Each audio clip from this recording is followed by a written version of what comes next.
This podcast is a member of WildGeeksProductions.com and D20Radio.com. Hi, Tim Kask here. Faced with a TPK and have no idea what to do? Well, you might have had you listened to Save or Die. You burst through the door. You find a small room filled with gold and jewels and a red dragon. He starts to breathe. Save or die! I'm on 20s like a 68 Impala. AC doesn't matter. Critical damage from my warhammer. I told the beat to war against every single from that cross by the force of my mighty blow. I lay 'em low, yes I lay 'em low. Welcome to the Save or Die podcast, a podcast about classic Dungeons and Dragons. Bring on your goblin holes and band of oaks, hulking zombies and bows. And oh no, no troll, don't slow me down, oh no. Howdy do, everybody. Welcome to Save or Die number 127. With you is DM Mike, who must save versus back pains, it seems.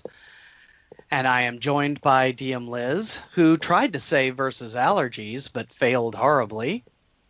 Hello, the part of DM Liz will be played today by DM Smoking Grandma. Come here and give your grandma a kiss. That's right. And save versus Tim Kask, was it? Save versus Morning Breath.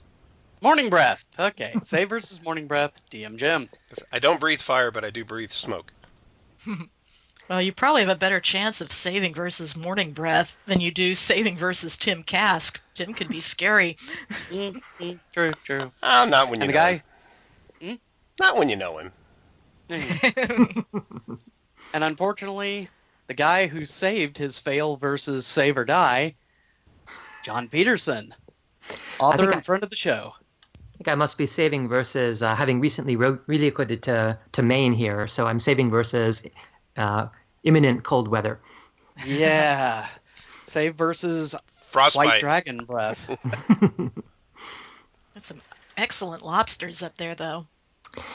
They do. You know what I've been favoring up here actually are these little neck clams that you can get raw little neck clams. It seems to be a Maine delicacy. Okay. Wow. You can have those. No, they're fantastic. I promise. Well, a friend of mine up in upstate New York, Buffalo, keeps trying to get us to come visit around November and December. And I'm like, why? Can't we visit you in August when being in Texas is atrocious? No.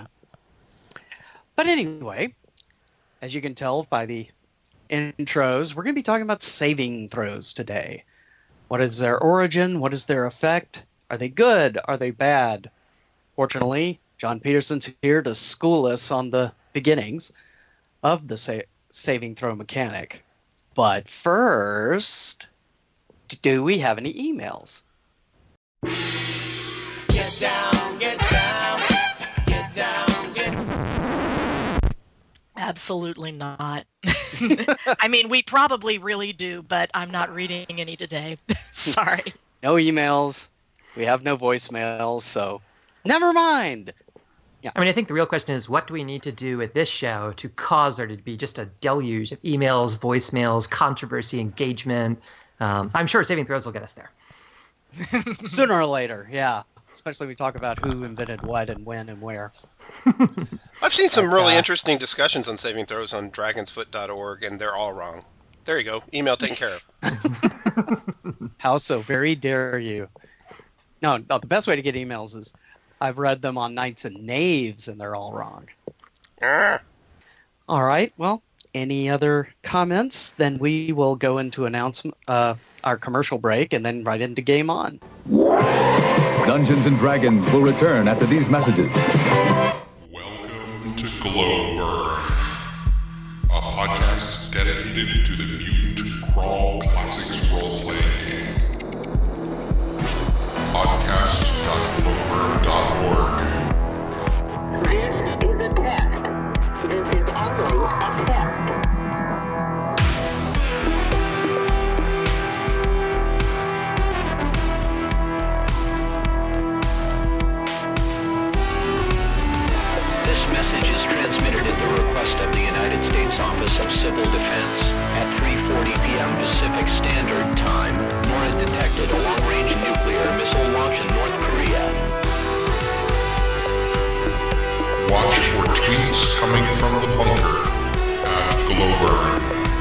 civilization is cast in ruin. And civilization is cast in ruin. And civilization is cast in ruin. And now, back to Dungeons and Dragons.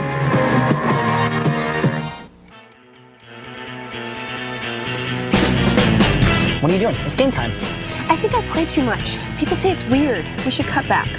That's insane. Game, Mrs. Hudson, is on. Okay!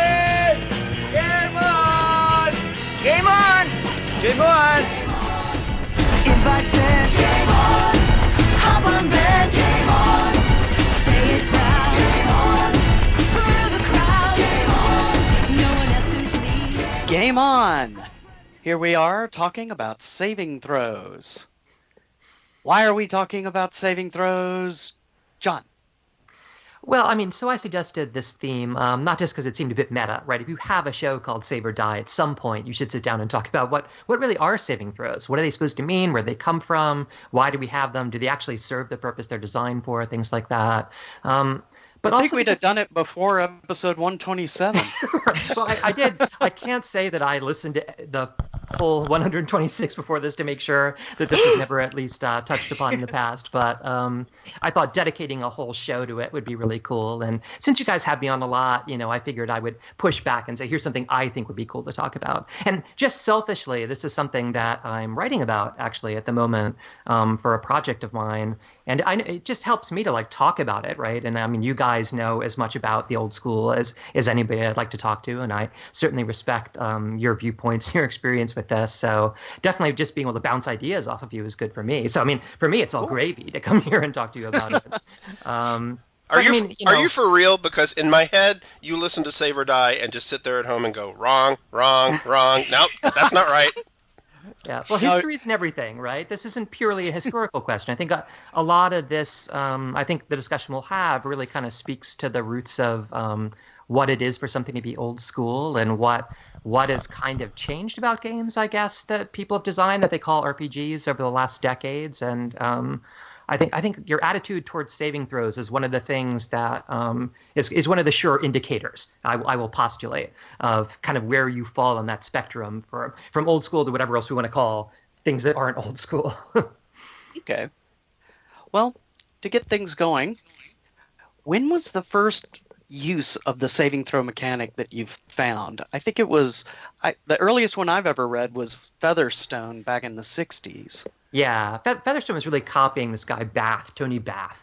Now, we all know Tony Bath. He's really famous for his Hyborian campaign, right, for being the guy who first kind of integrated Conan stories into war games. No, I mean, he mostly did this, though, not to create like a fantasy role-playing game. This is in the late 50s. He was already writing about this stuff in 57, 58, 59 about his experiments with it. He just kind of wanted to have a cool, like, ancient wargaming world. And so he wanted to use, like, Aquilonia and Hyrcania and Cimmeria and places like that as the armies that would be contesting in this. Sort of a rationale of putting ancient cultures to war, like on a war game table that would never have really actually sparred. Yeah, that, and he wanted to kind of have the narrative run in some way that was just completely detached from history. At that time, still most people that were doing war games were pretty much on historical rails, and there weren't a lot of people doing like ancient and moderns then. There were some, but ancient and medieval then. His medieval rules, which came out in 56, are one of the earliest really we could point to, and he had this fascinating kind of two-phase combat mechanic in his war game where like say if there were archers shooting at a bunch of armored footmen, you would have one die roll that would be your accuracy checked, like how many of those armored footmen were hit by the archers. But then you do a second roll, which was the saving throw, and the saving throw would determine how many of them were saved by their armor. How many of those arrows they hit the target, but it wasn't actually a lethal blow. And those are the first places we really see saving throw being used as in mechanics like that. See, I just learned something already because I thought that the origin of the mechanic was so that when the archers hit the unit, they couldn't kill the general figure. Because that would drastically alter the outcome of what could be considered a historical simulation. Well, so that there is something to that in that different figures would have different saving throw targets, in Bath's system. So like conventional guy might be saved on a 6, whereas a general or a knight who's extremely well armored might be saved in like a 4, 5, or 6. And these are all D6s, of yeah, course. these are all D6 rolls. They weren't doing anything with polyhedrons at this point. They did scale the saving throw to that. And that mechanic, that fundamental saving throw mechanic, ended up then in Tony Bath's war game, ended up in a bunch of other texts that were published in the 60s. Okay. But then, of course, Gygax, when he put it into chainmail, I assume it came from Gygax, or maybe it came from Arneson? Well, so I wrote this piece this year about this interesting forgotten father of gaming, a guy by the name of Leonard Pat. And this is the piece that came out, I guess, in January or something of this year, from a set of rules that he published in 1970 for Middle-earth wargaming. And I believe there's pretty conclusive evidence, actually, that chainmail rules borrowed heavily from these Pat fantasy rules, these Tolkien rules. They were demonstrated at a Miniature Figure Collectors of America MFCA convention in 1970. And, this is one of these kind of hard historical edges that you sometimes encounter when you do what I do. It seems pretty clear that chainmail kind of borrowed that and didn't really credit Leonard Pat. And that wasn't unusual at the time, was it? I mean, it wasn't. I'd like to say a lot of the time Gary actually did give out good credits, and I wouldn't want to say that he never did. This seems like a kind of weird omission, though, to be honest. But I mean, so the systems are very, very similar for a certain set of core elements. In the Leonard Pat rules, they have rules for wizards, for orcs, for dragons. They have heroes, anti-heroes. They don't have superheroes and anti-superheroes like chainmail does. But to see how kind of precise the rules align with chainmail, wizards can cast a spell. It's called Fireball. This spell is a range spell. The range of it is exactly 24 inches. And it has a blast radius. It doesn't target an individual wargame unit. It has a blast radius. And if you're in this blast radius, if you are a hero figure, you are allowed to roll a d6 for a saving throw. And if you make your saving throw, you escape unscathed from that blast. Now, the most telling of them, though, is probably that if you're a dragon, you don't get a saving throw, but in fact, you are driven back for one turn. You cannot attack and you are driven back on the wargame field. That's a very precise mechanic that you have a figure called a wizard. He casts a spell called Fireball. Fireball has this blast radius. If you're a figure called a hero, you get a saving throw. If you're a dragon, you don't, but instead are driven back one turn. That entire mechanic is replicated exactly in chainmail. Same, we can show that Jeff Perrin actually subscribed to the newsletter that this was published in, which was the Courier newsletter of the New England Wargamers Association. And he even commented on this specific issue. He wrote a letter to the next issue commenting on another article in this issue. So kind of Jeff Perrin must have seen it. And of course, Jeff Perrin co-authored Chainmail with Gygax. So, I mean, I think that you could say it's circumstantial. I think it's pretty implausible that this was not a borrowing from the Pat rules. I think you got enough for a conviction there. Yeah, but right. If that's the case, I think we have to say that the saving throw mechanic, especially saving versus spells, and this being you either make your save and you live, or you don't and you die. That seems to have come directly from this guy, Leonard Pat, who nobody had heard of until this year. Well, side question. Did any of these people have the idea of different saving throw categories, or was it just the saving throw? So chainmail, of course, so chainmail, really the only thing you're saving against is spells. There wasn't any concept of, I think, saving versus poison or anything like that. Breath weapon. You kind of do save versus the dragon breath, actually, in chainmail. But that there wasn't like a concept of petrification. Well, there were basilisks by second ed chainmail, I guess. I'd have to look at my chainmail. I'm sure I could pull up my copy of it here and flip through it. No problem. I just wondered. I know they kind of did it in chainmail. I was just wondering if any of the prior people had done it or not. Well, it sounds like he didn't. Would it be fair to say, John, that chainmail begins the trend that goes through the original D&D Brown books of each saving throw is as the case may be. System shock, resurrection, poison, death, whatever. There's a saving throw for it. Because in OD&D, it's kind of a laundry list before it got more codified in AD&D. Yeah, I'm looking actually right now through my second ed chainmail to look at like the basilisk mechanics. There is a save versus petrification in that because of the basilisk, and I'm sure we could go through and find other examples similar to that in chainmail. But so D&D really was the place where there was a table, and this table listed these as kind of abstract categories, and then different creatures or magic items or spells could be kind of plugged into those categories, and you'd say this is the kind of save you need to make. For example, when a yellow mold lets its spores go, well, that's a poison save, and you just look at the poison table to figure that out. Mm-hmm. Or Gorgon breath would be breath weapon or petrification. Petrification. Yeah. Okay. Well, now that we've kind of figured out where it came from, more or less, what was it really supposed to emulate? And this is, I think, one of the most interesting questions about saving throws. So, I mean, it's important to remember in D&D and even in Chainmail, they don't really say much about what, like, if this was a property of the physical world that it was supposed to simulate. Certainly, we can conjecture from the fact that as you went up in level, your saves improved. That tells us something about how your power level relates to this. That pretty much your saves in all those categories always go up across the board as your level improves in such a linear fashion. Maybe suggests that it's less of a concrete relationship with some physical property that you have, and more of just a story mechanic. And they're completely silent about this, though, in D&D. Like, they aren't even clear in OD&D in the first printing what you roll to make it. People were confused if you're supposed to roll 3d6, if you're supposed to roll a d20, if you're supposed to roll 2d10. People all through the fanzines were talking about this, just had no idea because it was so poorly specified initially. Right. The definitions are never defined by Gary until the DMG, which is way down the road from what we're talking about.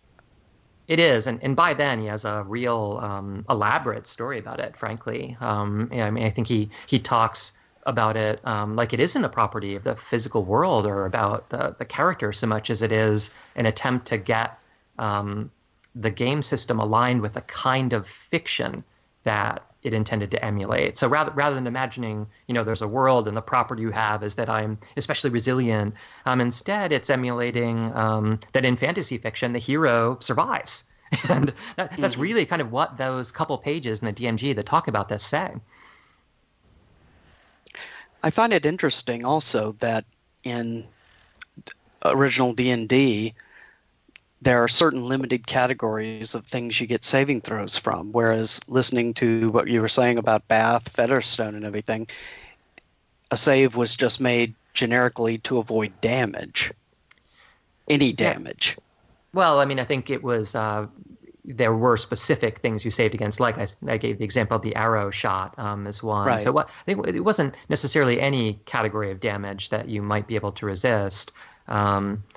It is fascinating, though, that in Chainmail, in Pat, and even in some of the transitional manuscripts, when we look at like the Bernard fragments, the things that we have kind of from the development of D&D in 1973, saves were not... so spells in that case still didn't do hit points of damage. A fireball spell, a lightning bolt spell were simply fatal or not. And so the only things you really were saving against when it was just spells, like it is in Chainmail or originally, or in Pat, they were always save or die. There was save or die. Right. There was no concept that you would save to take like half damage, because none of these things actually did points of damage. They just killed you.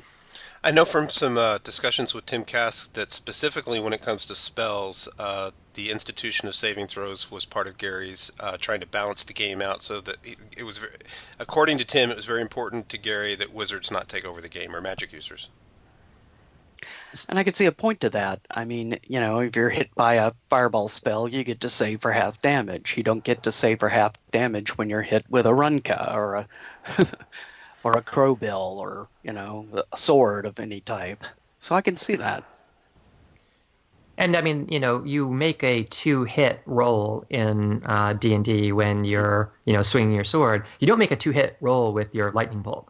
Right. So really, you needed a balancing mechanics, some kind of check that would determine how effective it was going to be, other than just rolling all of your d6s to see how much damage it did. And saves became that. I mean, you can really look at them as just a mirror of the accuracy check you make with a 2-hit roll.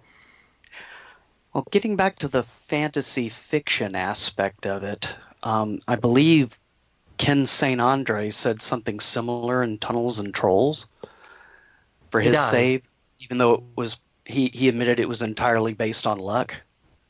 I mean, so they actually had a luck stat in Tunnels and Trolls, which makes that a bit easier. We didn't have that in D&D. But, I mean, he was perhaps the first one, because this was 1975, right? Really one of the first close imitators of D&D. He was the first one to come out and say that the function of a saving throw was to emulate that lucky chance you have whenever something's going on to just avoid it.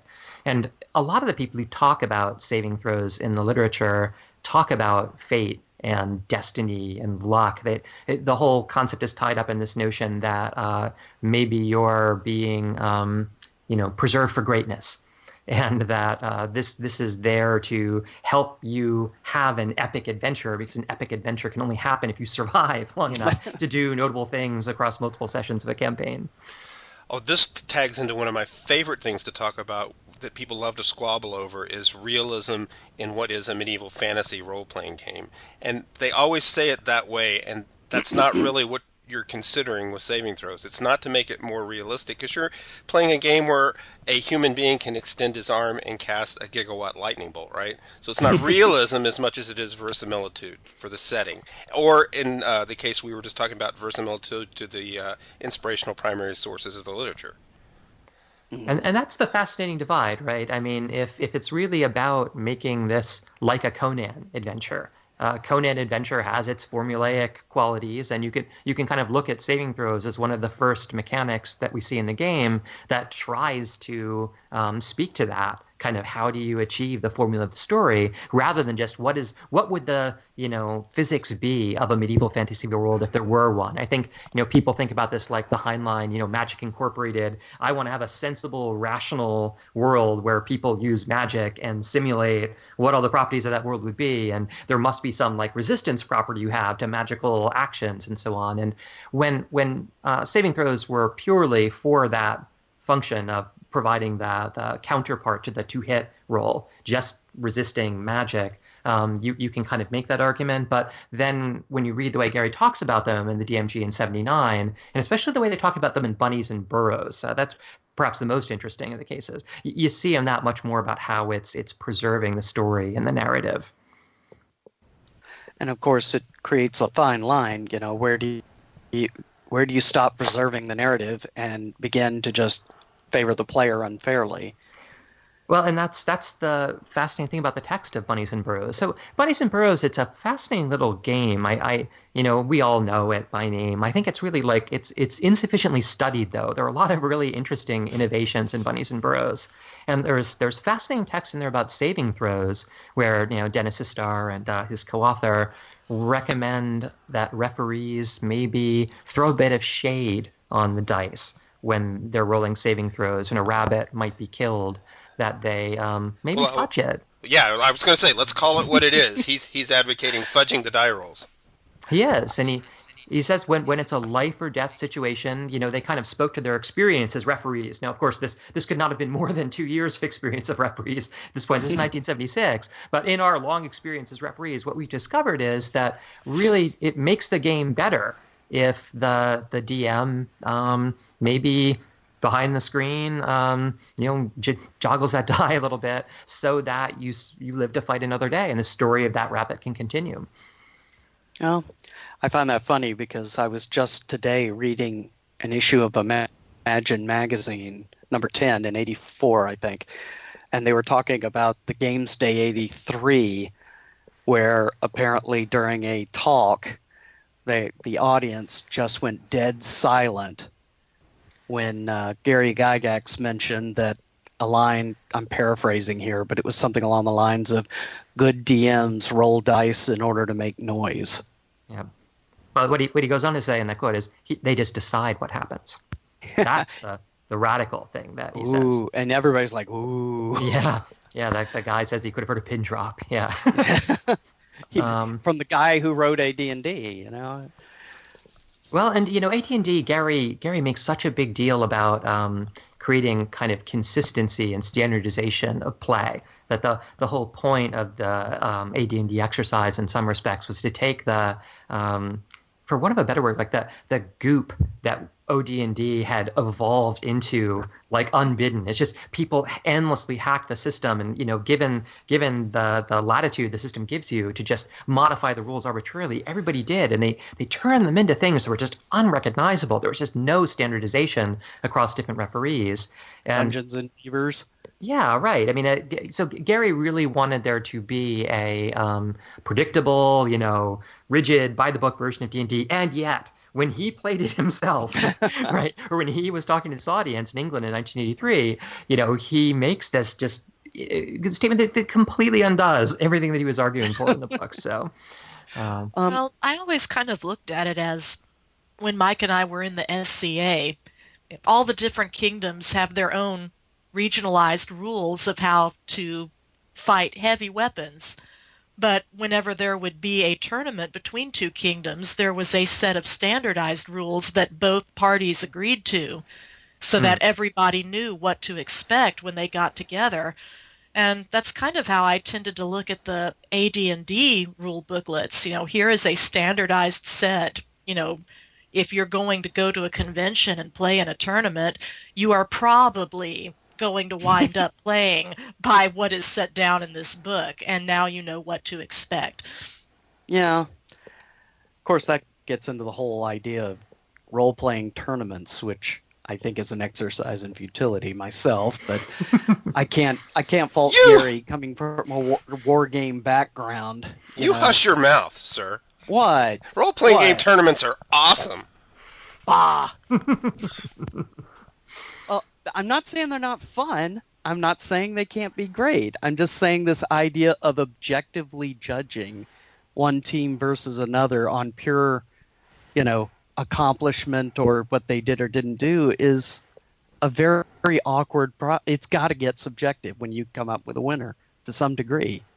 Well, and there's no room for fudging the dice, right? There's no room for the DM behind the screen, deciding, well, this rabbit should live another day.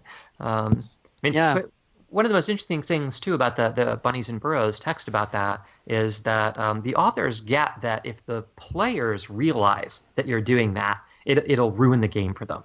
So that there's all this text in there that says that you need to kind of maintain the illusion that actually, everything is being decided fairly, because otherwise players will just become dependent on it. Gary knew this as well and talked about it a lot. So I think what we probably see, in the contrast between Tomb of Horrors, right, and the way that he advocated playing in 1983, it isn't just the passage of time in that. I think it's the difference between what you actually do when you're running these games, right, casually behind the screen without anybody knowing, and then the brave public face you've got to put on it as you present this as a fair and impartial execution of the system. Yeah, I'll save Jim from having to do it here, but doesn't Dungeon Crawl Classics have a luck stat?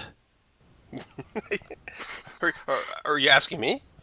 Yeah. Yes. I mean, if to try and emulate the spirit of the very games we're discussing with modern D20 mechanics, Joseph Goodman decided that the way to go was to, do what would be D20 modern saving throws of, will, reflex, and stamina. But you've got a luck stat that you can burn, depending on your character class, maybe permanently, to nudge those rolls when you need to. So sort of like fate points. In a way. Sort of like fate points. And fate points are fascinating to me. I mean, if there's one thing about this history that I think shows a real moment of transition, a real kind of shift in the way people approach these games, it was when the ability to fudge the rolls started to move from the DM to the player. And if the DM is all doing this kind of, maintaining the illusion of the players behind the referee's screen, that's one thing. When it then changed to become something that the players could have this stat, and it was part of the mechanics of the system that at times, if they don't like that roll, they don't like this outcome, they can spend this resource that they have. And I've done quite a bit of research into the origins of that concept. As far as I can tell, it looks like Merle Rasmussen is the person I'd single out as being the great innovator of that. Oh, top secret. It was top secret, yeah. And Merle was good enough to share with me some of his design notes and his correspondence with TSR in the late 1970s. And I even managed, going through these many, many hundreds of letters, actually, to find the one letter where he wrote in to Al Hammack and to Mike Carr and said, look, I don't think saving throw as a concept really works for the secret agent genre. That was the first thing about it that's really interesting. That kind of jibes with this idea that saving throws are maybe tied to this heroic fantasy, right? You're Conan, and you just have a chance to escape the jaws of that creature because you're Conan, and that's who you are, and you get to escape the jaws of that creature. That just didn't seem to work for Merle as he was building up Top Secret, and so he proposed as an alternative these two properties. There was going to be a fame point and a fortune point system. And the fortune point system was something every beginning character would get. And a fortune point was a resource that you could expend that would just let you reverse an outcome of your player that you didn't like. So he wrote this all up in a letter in 1978. This is probably the earliest place to date, anyway, that I've seen this. And with it, there was this accompanying idea of a fame point, and that you would kind of get your fortune points when you started, and as you burned those, they would go away, and you'd never get any more. Fame points would accrue, though, basically as you go up in level in Top Secret, as you get more famous. James Bond obviously can't die to some stray bullet from a worthless minion here, right? From some security guard, right? Who I'm rolled just famous, right, for that.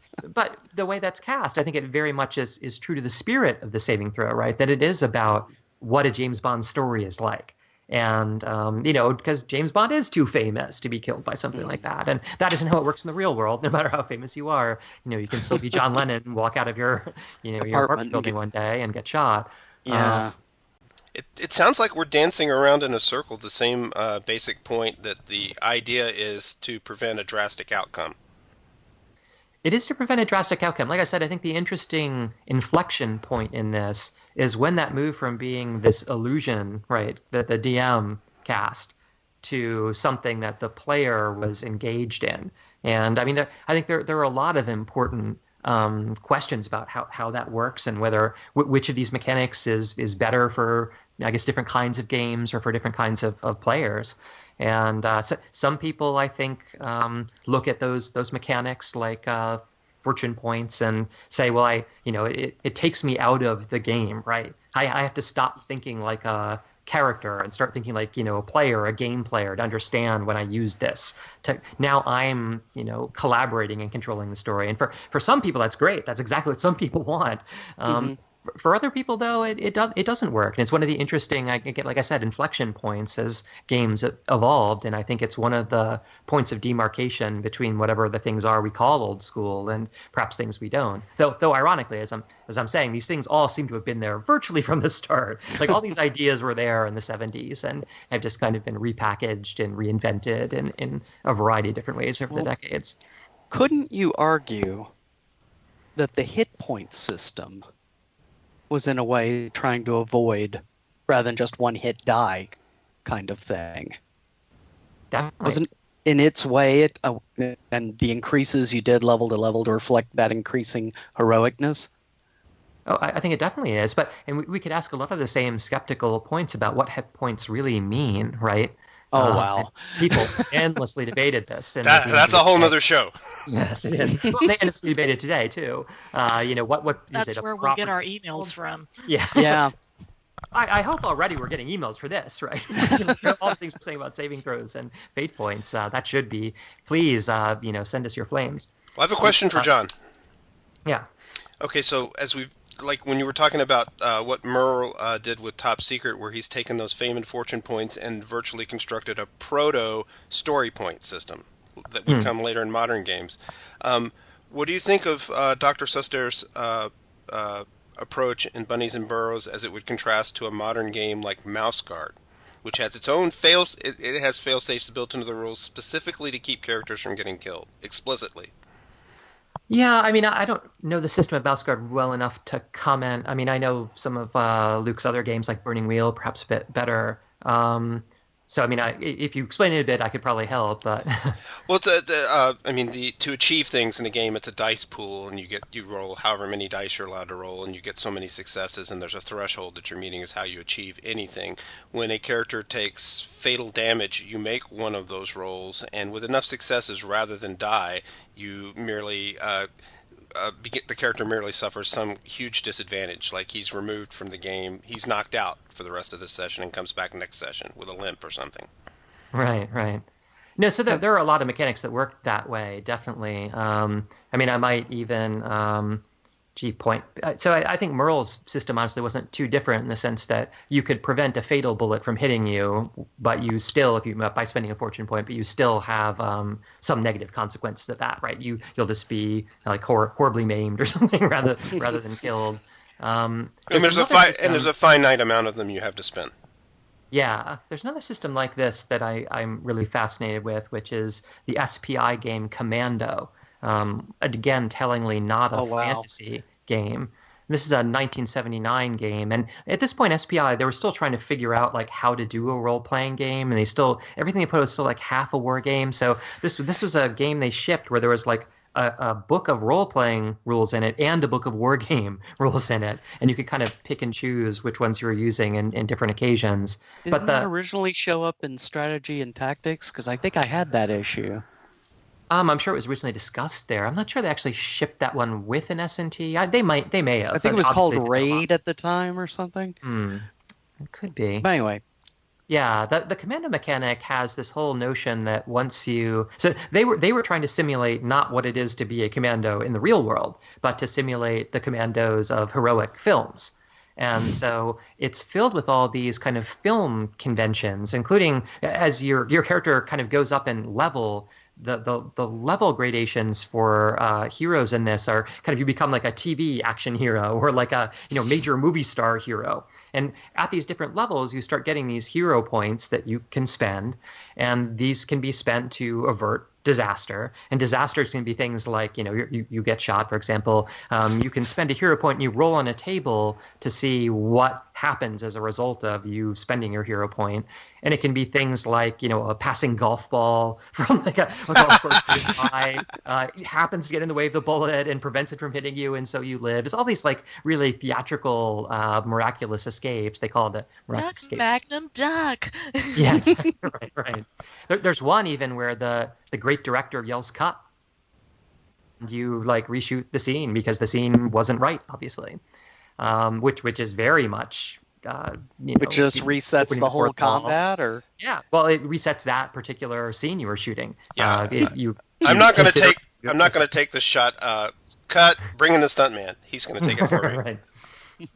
And I mean, that really, I think, lays bare that you're trying then to create a story, right? And tell something the way that it works in that story, rather than the physics of what it would really like to be a commando in a raid like this, where, of course, you could just be killed by, falling durian from a tree as you go by, right? So, yeah. Well, of course, D&D is, let's face it, you're emulating fantasy fiction. You're not trying to actually emulate the actual medieval ages.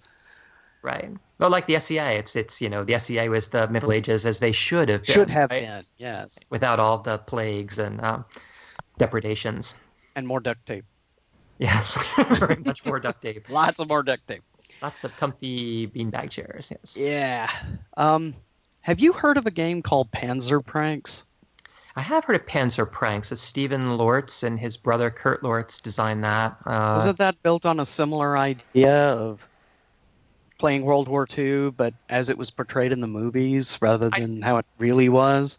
Yeah, it's much more slapstick, though. And it really is a war game. And since there aren't like role-playing game rules in it, I'd say, but there are hilariously off-kilter war game rules that are in it for various things that happen. It's really, I'd say, more a parody game than anything else. Oh, okay.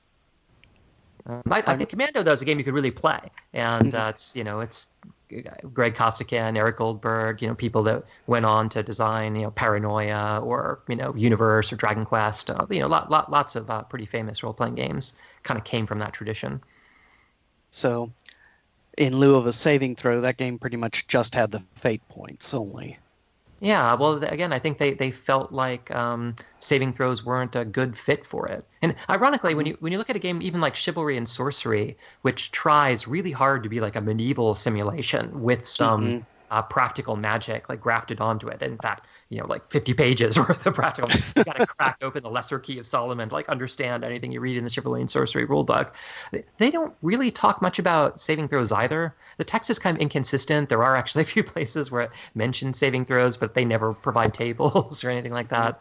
I think it wasn't a good fit for them either. I think they were thinking about this Symbolist and Backhouse very, very much kind of medieval sandbox game, and they didn't want it to be a story game that way. I have a topic to throw on the table. Okay, my magic user has thrown a disintegrate spell at the dragon whose breath weapon just wiped out half my party because they all missed their saves. The magic user throws disintegrate at the dragon's head. Does the dragon get a saving throw? In OD&D, he does. Disintegrate, confusion. I was just going there. A number of spells have specific stipulations that creatures get saving throws from them. But if the whole idea is to recreate heroic fantasy, shouldn't saving throws be limited to the PCs? Yeah, so like I said, I think there was a dual purpose, right? So the original purpose, the purpose that I think we see in Chainmail and in Leonard Pat's rules, is merely to balance that the lack of a two-hit roll for these spells. And so you don't want magic users to be overpowered. Tim Kask is absolutely correct about this. A lot of what Gary, I think, was trying to do was to obviate that. But at the same time, even magic items, right, get saving throws. Like all kinds of things get saving throws. That's what I mean. I wonder if it kind of went beyond what was considered the original point of the game. Although I guess, if Conan has his magic sword or whatever, obviously if he gets a saving throw, the sword should too. So, but Conan doesn't need any magic sword. Obviously. No, not that he would. Yeah, Elric and his magic sword. How about right? that? Yes, Elric, I think, is a deliberate inversion of every aspect of Conan. Right? Yeah. He's got the white hair. He's like a effeminate sorcerer. He's an He albino. has to use magic just to fight. Yeah. Right. Well, that was Moorcock's explicit mission, right? Yeah. Started as a king, ended up as a sellsword. The other direction. I mean, I think we can't read too much design into OD&D in the sense of really there wasn't that much design, right? I mean, I think by 1979, when Gary was writing the text for the Dungeon Master's Guide about this, he had an idea of what saving throws were that may or may not really correspond to what anybody thought in like 1973, and we shouldn't read too much into that. But as people tried to make sense of this and explain what they were, that was the story that Gary told about them. And then we have these other data points when we look at things like Bunnies and Burrows and can kind of, or at Merle's work or at the Commando game, that triangulating all these things, or what Ken St. Andre thought, and there's kind of, it's a little different monsters and monsters and isn't Tunnels and Trolls. You kind of get different angles of it. We definitely see that story element of it, that you're trying to simulate that heroic fantasy come through. Yeah, I remember talking to Frank Mincer once about the difference in the saving throw charts and the numbers. How did you what formulas did you use to come up with the numbers? He's heard people ask him all these years, and he goes, we just put whatever numbers sounded good. Right. There was no grand meetings and discussions and logarithms to come up with this. It's just, it sounds about right. I know that there was some intent. I know I keep saying Tim Cass says, but I was just over at his house today visiting because he got out of the hospital, and I took the opportunity as he was recovering from surgery to hammer him about what he knew about saving throws. He's on lots of drugs. Yeah. What's interesting about that is he failed his save. Tim on pain meds. I can get a word in edgewise, but I was asking him about the period where they were. Gary and Tim were sort of midwifing AD&D together about saving throws, and Tim just came up and confided in me that he had argued with Gary about the inclusion of saving throws, that there didn't need to be as many and they didn't need to be as important, because Tim was coming from a DMing perspective of saving throws shouldn't save a player from their own stupidity, that kind of thing. And that Gary was adamant that the saving throw mechanic was going in AD&D exactly as he wanted it because he liked it that way. Right. the same way out of D&D. Okay. Well, I could see his point. And one of the things, obviously, for our show, I really enjoy is the save or die mechanic, as I've said before, because, again, it gives that whole, no matter how high a level you are, if you get poisoned and fail that point, don't matter how many hit points you got, you're dead. Half a chance to polymorph somebody into a beetle is half a chance. So instead of a way of saving the characters, I'm thinking of it as a way of the DM still having lethality in their game. And it's interesting, again, if the DM, though, as Dennis Starr points out, right, has this latitude, which they may or may not exercise. You never know, perhaps, if they're exercising or not. Maybe that saves roll behind the screen. There was a whole debate, too, around this time of whether players should get to roll their own, right? Or yeah, I was going to say, didn't the DMs originally roll everything? That was what the original rule suggested. Yeah. And people went back and forth about this. Was really, again, something that was vehemently argued in the 1970s. Some people felt that this was something that, again, would kind of take players out of character. Even that was one of the main arguments that was wheeled out. There are people who thought that the players shouldn't have to understand the system at all. That they should be able to just sit down and have this conversation with the DM, and the DM would just execute the system. And this puts a tremendous burden, of course, on the DM to know it and to process it in a timely manner and all that. And then, of course, there were other people who were equally adamant that the players should understand everything about the system and should be sitting around crunching numbers and saying, well, under circumstances, I know that if I use the pole arm, like, there's a chance that this will happen. And so maybe in this case, I'll just use the two hand axes because I think that, and, to game out the numbers of them. You'll see people complaining that this was not supposed to be a game of number crunching. It's a game of imagination. And one size never fit all from the very start of this. So many of the arguments we still see on Dragon's Foot, or I won't mention certain alehouses. They're been going on for 40 years. Well, I think it's mostly the war gamers, the old school war gamers, who tended to get into that mindset of, I have to crunch the numbers, I have to play smart, as opposed to, well, what would my character be doing? I think that's where a lot of that dichotomy comes in, the people who approach it more as the war gaming than as the role-playing game, if that makes any sense. These divisions, they were so clear at the start of the hobby. I mean, it's, there's this really facile sense in which you can think of D&D as a child of, fantasy fiction and war games, right? And, as the offspring of that, it kind of, which of its two parents it most resembles is kind of in the eye of the beholder. And some people say, oh, you've really got wargaming's eyes. If the nose is definitely fantasy fictions. Like from the very start, people perceived this schism, right, in the community. And there were people who approached it very much like it was still a war game. There were people who, Louis Pulsifer is a great example, a guy who I have a lot of respect for, who was one of the first people who wrote kind of philosophically about D&D, say as early as 1977, trying to explain what it was and how it should be. And he really didn't understand the science fiction fans that were also fantasy fans who had grafted onto the game. He couldn't stand the way that they played. It wasn't competitive. They were, for him, he said it was a cheap substitute for getting drunk, was the way that he thought of it. Because wow. These stories were so just off the wall and random. He called it lottery D&Ds, and so much was just pushing weird buttons or finding decks of many things, or but he would even characterize it sometimes like it was a story that the dungeon master was making up that kind of loosely involved the players as characters in it, but that the characters really didn't have any agency in the game.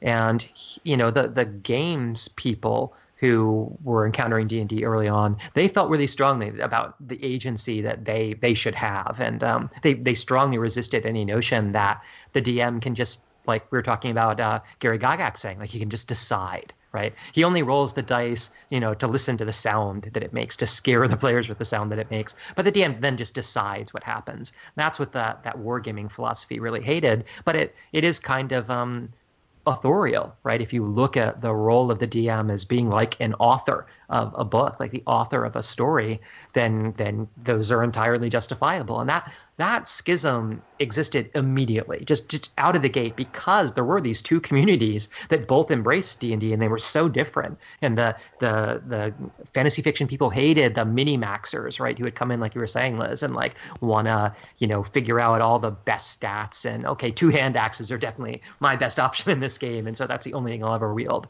If you do that in a loud voice at my table, you will soon need a saving throw. Yeah, right. So I wonder if that tension was what initially started the pull of dice rolls that evolved the characters away from the DM and having the player do the rolls. Or beyond the players doing the rolls, the player getting the point, like the fortune point or the fate point or the story point or the hero point or whatever we want to call it.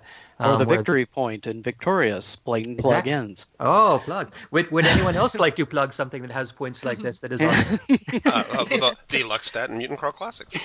Very good. There we go. But this is a feature of these games, right? And I think we take for granted that they're features of modern role-playing games. It's fascinating to me that we can point to things like Commando or like Top Secret. They were there pretty much at the dawn of the hobby. I mean, Top Secret existed in a pretty baked form by 77, 78. And though it took a while to get out because that's how TSR was at the time, these concepts were all there pretty much from the beginning. All this schism was there from the beginning, and it's part of the project I'm working on now that I'm writing about. Plug. Is, about trying to show where there really was a shift and where so much of this is just being reinvented, recycled, repackaged, upgraded, upcycled. Take your pick. Liz? Oh, I was just going to mention, I think we're, the wheel has come around again to that because, we've talked a little in the past about how a lot of the mindset, it seems, of, when 3rd edition D&D came out, that it seemed as though the rules had been remade to place the DM into more of a custodian sort of role, and he or she did not have a lot of authorial agency that much. They were there. Yeah, they were there to simply, run the game, and they couldn't there wasn't a lot of DM fiat anymore, and the players wanted it that way because you seem to have more of an adversarial mindset. The DM is out to get you if you give them an inch and they'll take a mile, that kind of thing. No, I think there is. And I mean, in some cases, we've referred here to Tim Kask and Total Party Kills a few times before. I think the DM is out to get you. I played a Metamorphosis Alpha. The DM is sometimes out to get you. But he's so nice about it. Yeah. Oh, well, Jim is so sweet. Jim. Yeah, he is. But no, I think that is a big part of it.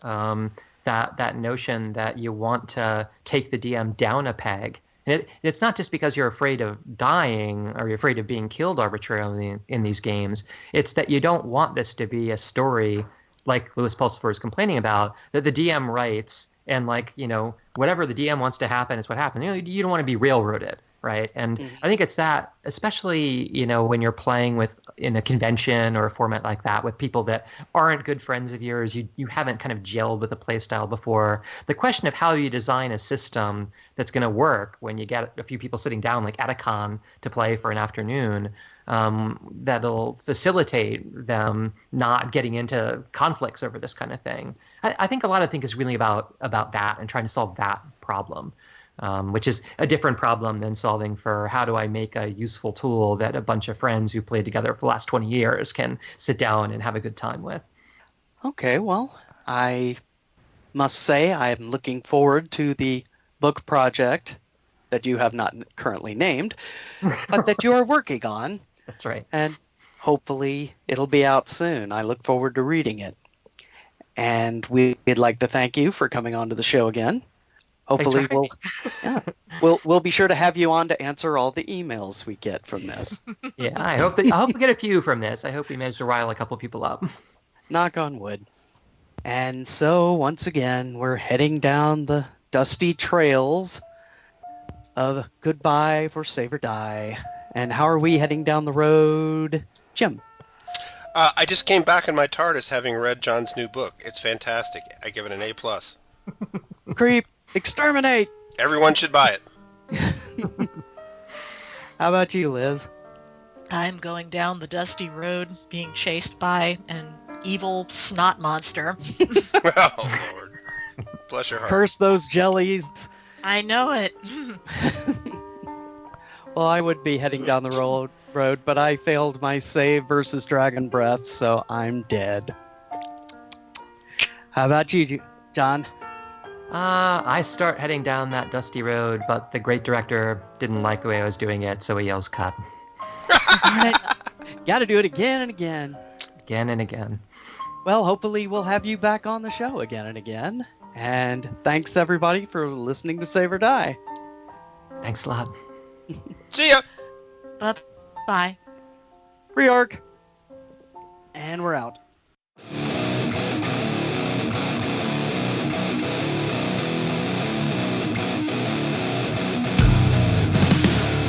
Save or Die podcast is a production of Wild Games Productions in association with D20Radio.com. The Save or Die theme music is provided by the band Mississippi Bones. You can find them at mississippibones.bandcamp.com. Jon Peterson's book, Playing with the World, A History of War Games and Role-Playing Games, is available at Amazon.com and wherever fine gaming books are sold. Thanks for listening, and we'll see you next time on Save or Die.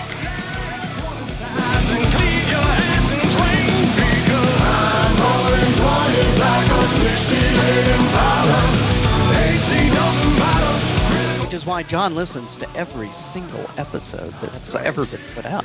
Well, can I ask a favor, John? Would you have time when the episode ends for me to just call you back one-on-one and record a bumper promo for the beginning of the show? We wouldn't use it on this show, but we'd use it on other shows. Just something like, oh, sure. I'm Jon Peterson, author of Playing Up Playing the Up. World. Saved at the World. I missed my own memory save. Because I've meant to ask you every time you've been on, and I keep forgetting, and I've got Ethan Gilstorf, for crying out loud. I need Jon Peterson. Okay. Hey, there's the title of your next book. Yes, I've got Ethan Gilstorf, and I need Jon Peterson. Yeah.